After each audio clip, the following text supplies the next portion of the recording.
We're here with Coach Barnett from Flagler College. Coach, thanks for spending a few minutes with us. We were talking pregame, and you told me a cool story about a second baseman, and it just is a great story for all recruits, I think, to hear about. You never know what can happen. So can you share that story again? Yeah, it's those intangibles, I guess, Josh. When you think about a player, when you go watch a game or you're working a player out in a game situation, and in this particular case, we worked this second baseman out from Texas, who's now our starting second baseman, and we stuck him in an inter-squad game in the fall.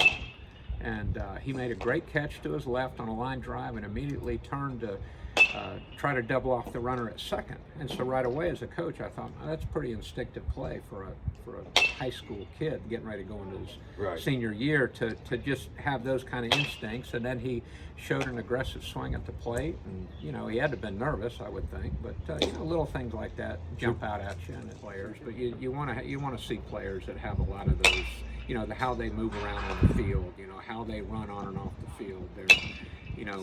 What kind of instincts do they have? Yeah, I think what we deal with sometimes as coaches, and I'm not saying every travel ball organization, but really in travel ball, they're just playing.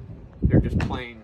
They're going out and playing the game, and sometimes you don't see a lot of bunting. You might not see them hit and run. You might not see a lot of stolen bases.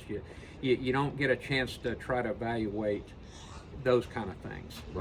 Do they understand that? Do they know how to be in a cutoff position? Do they know where to be? Do they know how to react on a first and third? Do they know how to react on bunt defense or things like that? Because you don't see it happening that much. They're just kind of playing, and so those kind of things I see when they get to our level.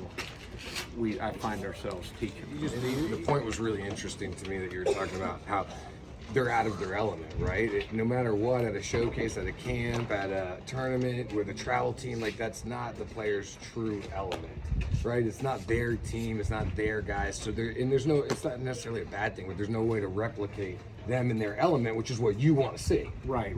And that brings up a good point about the winning aspect. They get to college and it's all about winning. So there's that pressure they didn't have in travel ball because it's more just showcasing your talents, and I understand that, and playing the game. It's not so much about winning. Some of them really want to win the tournaments, but most of them are just there to be seen. And now all of a sudden they get to college and there's the pressure to win. You, as a coach, being 35 years in, have had to change a lot, I'm guessing, as the world and as recruiting and as just everything changes. You kind of have to be a chameleon to survive that long, don't you? How have you got to this point? Yeah, well, I've been fortunate that Flagler College has been good to me and kept me around, but I've had to adjust to players, and in a good way, really. I mean, players, the game hasn't really changed. The players still play.